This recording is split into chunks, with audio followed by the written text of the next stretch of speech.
Sorry, Kate, it's a rough crowd. Anyway, I give you over to Kate and Casey Stapleton. Hello, thank you for having us. I'm Kate Stapleton. I'm here to talk to you a little bit about adoption. A lot of times when we talk about crisis pregnancies, adoption gets mentioned quickly in passing as a wonderful adoption, as a wonderful alternative to abortion. And sometimes it's made to sound like it's easy, and it's not. There's nothing easy about adoption.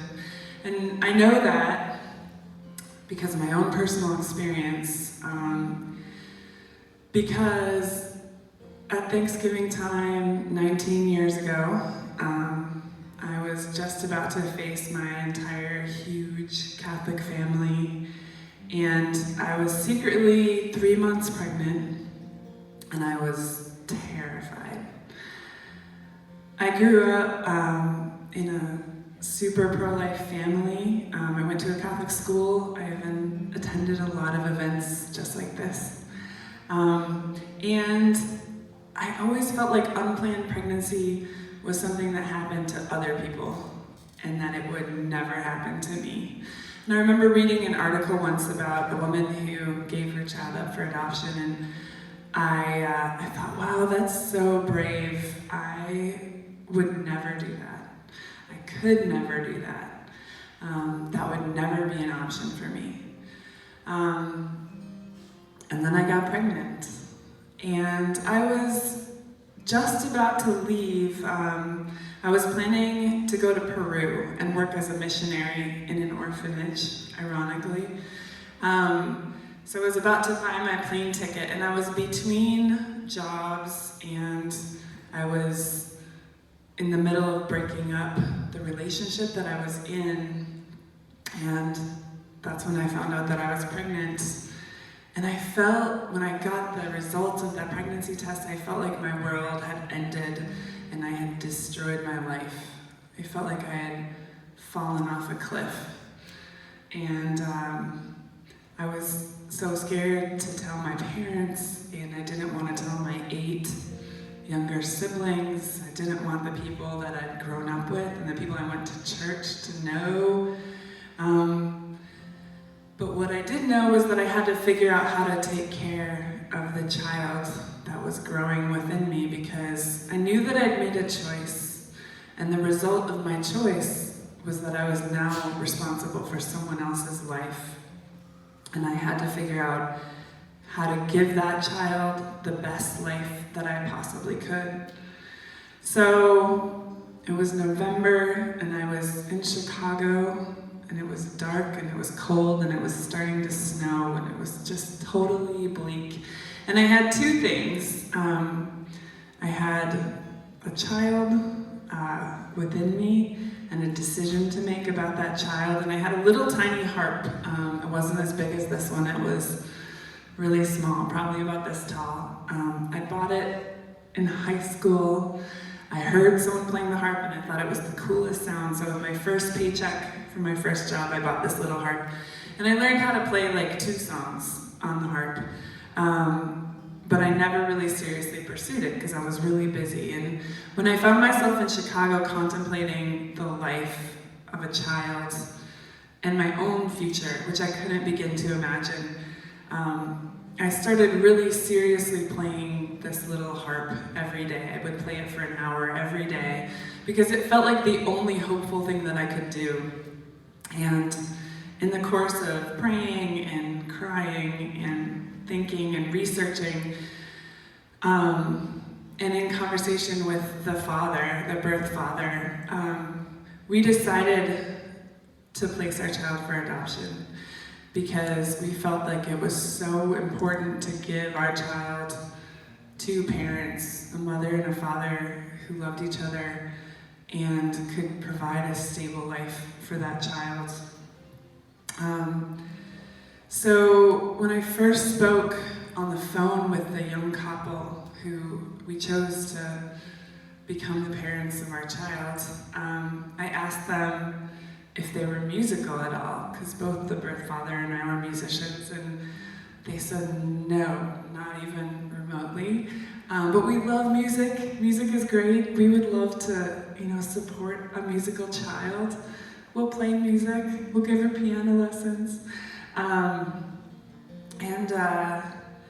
We ended up deciding to have an open adoption. I don't know how many of you are familiar with open adoption. Can you raise your hand if you've ever heard of it? I'm asking because I had never heard of it when I was pregnant. I had no idea what open adoption was. It sounded kind of crazy to me. When I decided on adoption, I thought I wouldn't meet my child until she was 18. But open adoption is an agreement where there's some level of contact between the birth parents and the adoptive parents, and they may write letters or send pictures, phone calls, visits. There's an agreement to keep contact up and keep communication up. And when the baby was born, we spent a week together, which was really powerful for me because I had spent 9 months getting to know this child within me, and I really wanted to say hello and to say goodbye.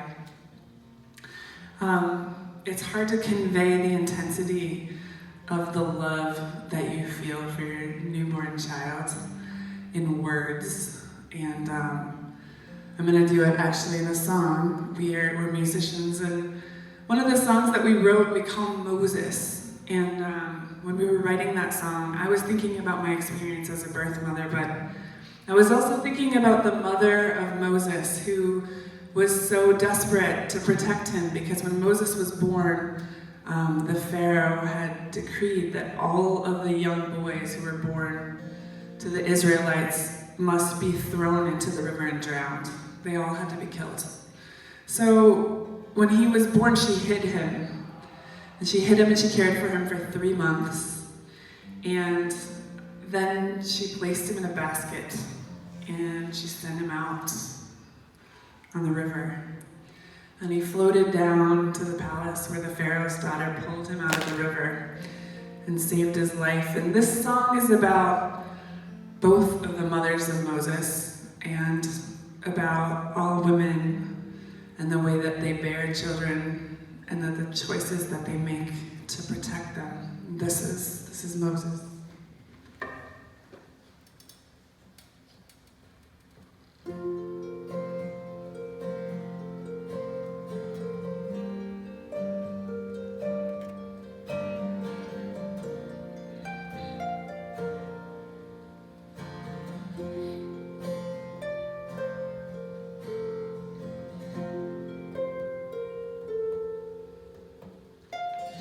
In the night she dreams of a distant land by the light of a silver moon.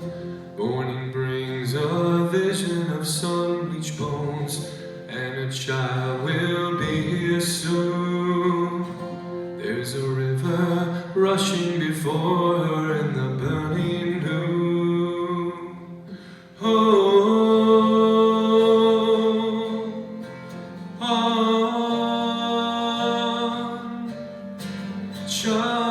child, it'll get better.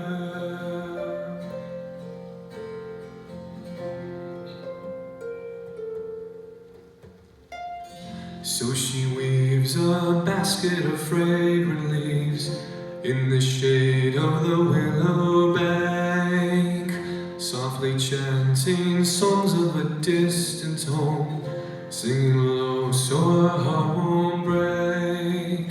She would give her body and soul to keep her baby safe. Oh,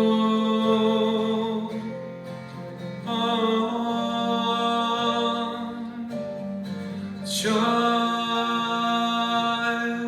it'll get better.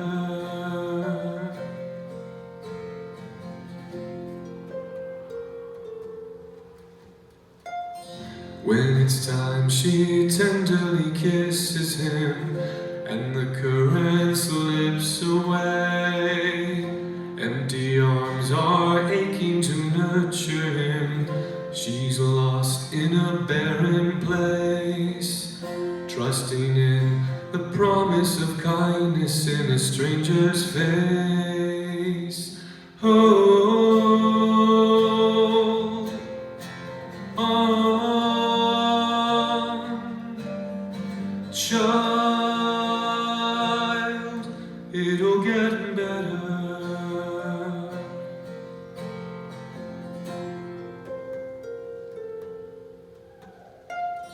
Women bear the fate of the future world, held within their curving grace. Some are born in palaces filled with gold, others born in a desperate place. But all are born in love and in blood into the human race. Hold on, child, it'll get better. Hold on, child, it'll get better.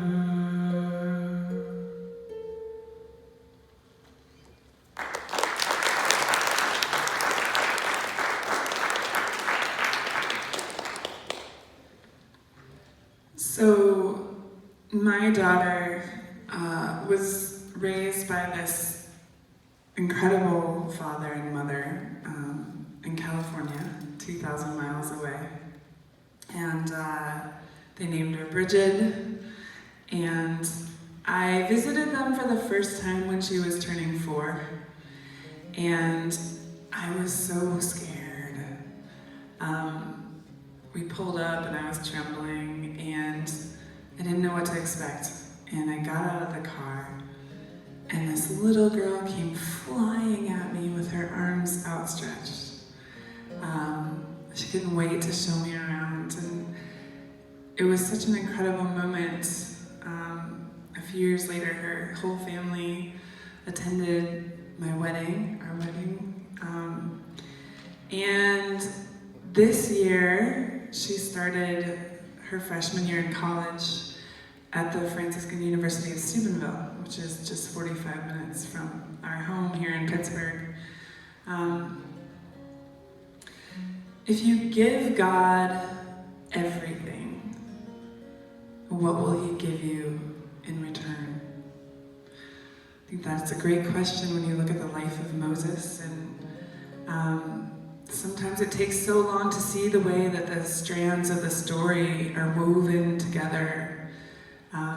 Even when what you give God is your fear, your terror, and your failure, and your mistakes, what God does with them is such a beautiful thing, so much more beautiful than you expect. I gave God my child, and He gave me music. And this Thanksgiving is the first time since that Thanksgiving 19 years ago that I'll be spending with my daughter Bridget, who's here today. I'm going to invite her to come out. She did end up being musical. She's going to sing a song. Hi guys, I'm Bridget.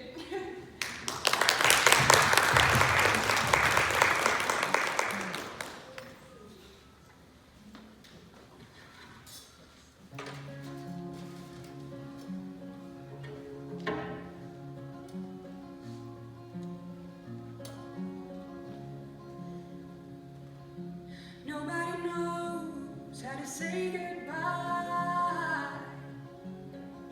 It seems so easy till you try. Then the moments pass you by. Nobody knows how to say goodbye.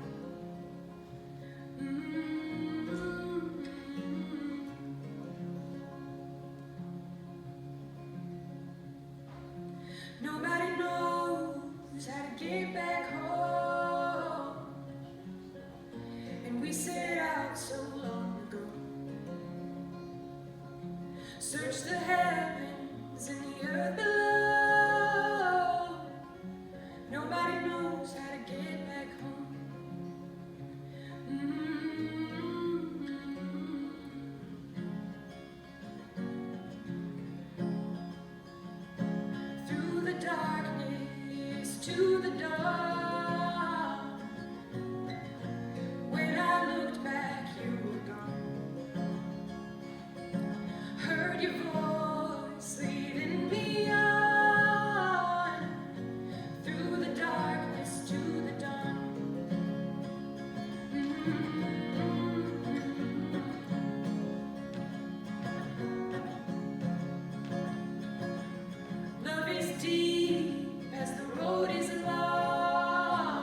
This is only where it begins. Nobody knows how the story ends. Nobody knows how the story ends. Thank you.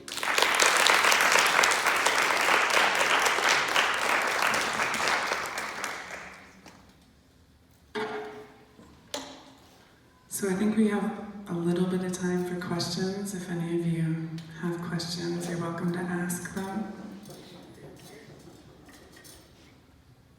Any questions? Or comments? No question too big or offensive. Don't worry That's about right. it. What do you study at Franciscan? I'm an English lit major. Yeah. That was the first question from the freshmen too. Yeah. So, then they got on a roll, so that's good.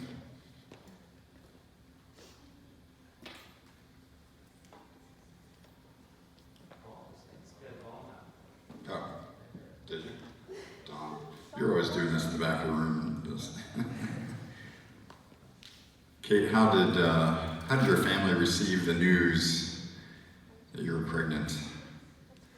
They were pretty miserable. I mean, my mom was really upset. My dad was really angry, and I think that's one of the reasons. I've volunteered in a lot of crisis pregnancy centers since then, and it's actually so much more tempting for girls young women from super faithful families and youth group leaders and valedictorians are so pressured to choose abortion because it's terrifying to be a leader in your community, to be from that pro-life family, and to admit to your community that you made a mistake. And as the woman, you're the one who's wearing the mistake every day. You know, you walk with it, your body tells your story. So it was as terrifying and heartbreaking as I thought it was gonna be, and we all survived.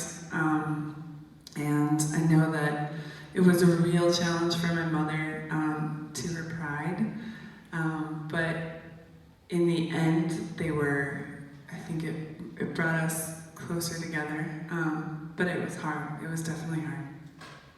Aaron, I love the detail you had in a previous answer to that question. This woman that your mother had a devotion to in the pro-life movement. So there was this woman who was the pillar of the pro-life community in our area, and she had 6 kids and was really vocal, and she died of cancer, and my mom kept feeling in her humiliation like she should pray and say for help from this woman.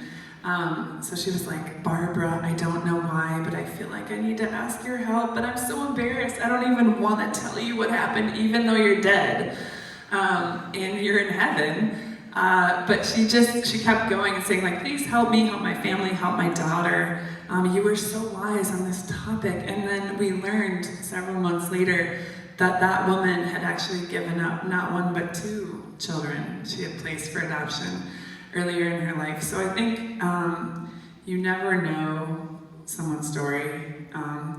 And I mean, I think the fact that I felt like it could never happen to me, and I'm sure that my mother and my father felt like none of their children would ever get pregnant. I mean, the fact is, half of pregnancies in America are unplanned. And your odds of getting pregnant or one of your close friends getting pregnant are so high. And the response to it is really important. So I think it's important to be compassionate and really ponder these things in your heart. Thank you. Anybody else? The senior class is very quiet, as I've discovered.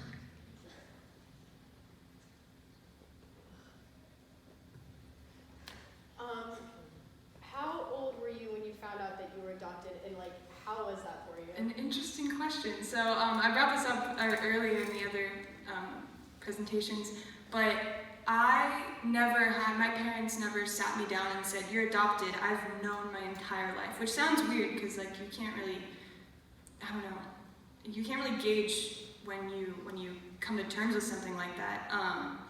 But I always say, when did you know your parents were your parents? It's the same thing. It's always just been a part of me. From the time I was a baby, they were showing me pictures of Kate, and I knew who she was, I knew her story, and as time went on, I got to know her as a person, which is so wonderful. But yeah, there wasn't any sit down and, hey, got some news. No, yeah.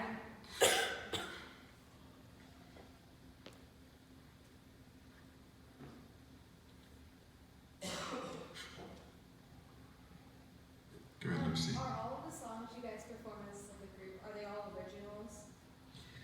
So the Moses song is an original, and most of the songs that we perform as the Stapletons are original. We also did a Wild West project recently of cowboy songs. But the song that Bridget's doing is an awesome cover by...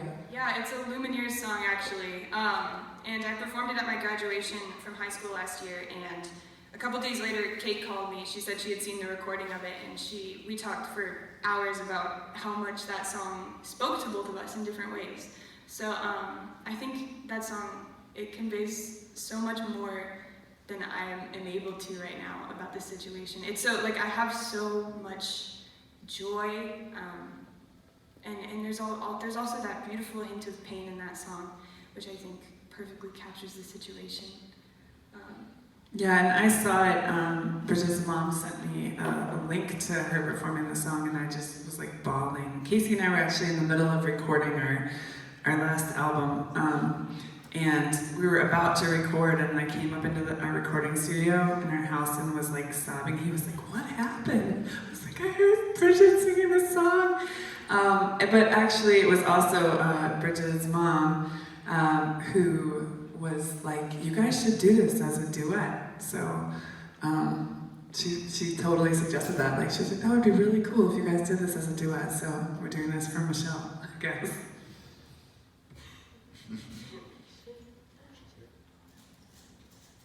I'm sure, like, as the husband, this was like a lot for you to handle, like when you first met Kate, so like how is that all for you? That's a great question. You have lots of great questions. No, so like when I first met Kate, she told me about this. You know, I loved her and I accepted whatever she'd done, you know, and I thought the way she handled it was very admirable. And the adoption situation in Bridget's case, I thought was like a highlight reel, like what could happen if you give up a child. Like mom and dad, great Catholics, awesome people, California weather, you know. So I wasn't like disappointed in her.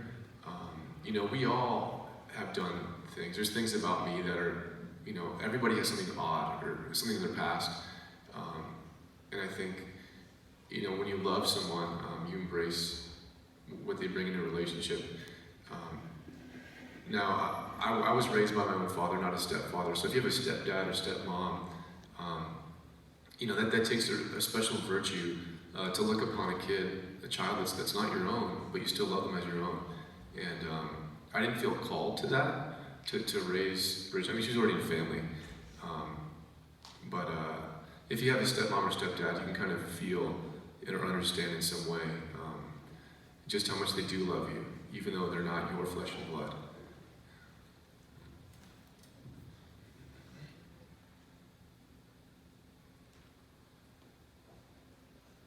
Anybody else? Any gentlemen?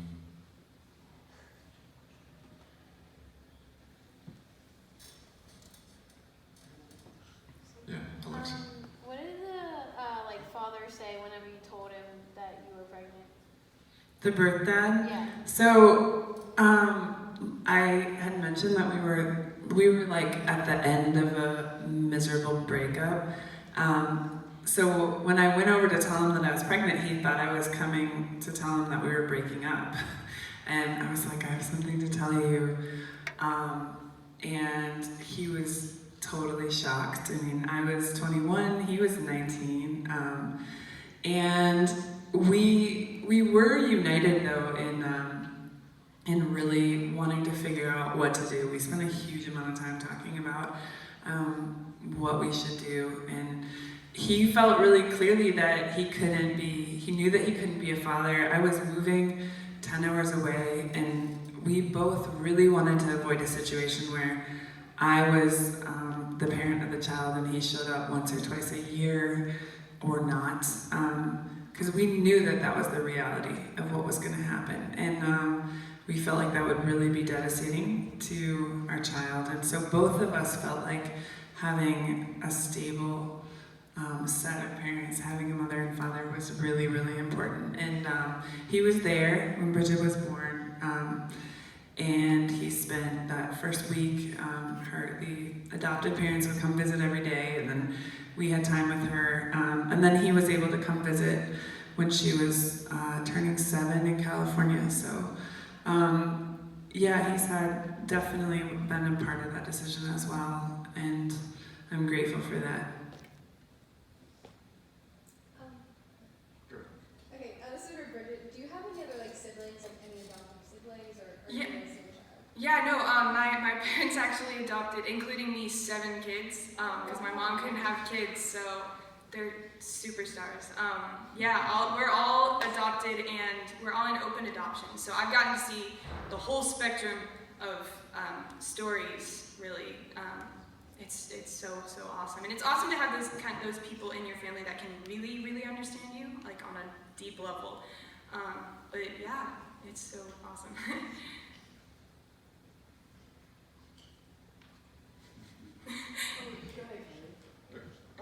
Does being adopted make you want to adopt kids someday when you're older?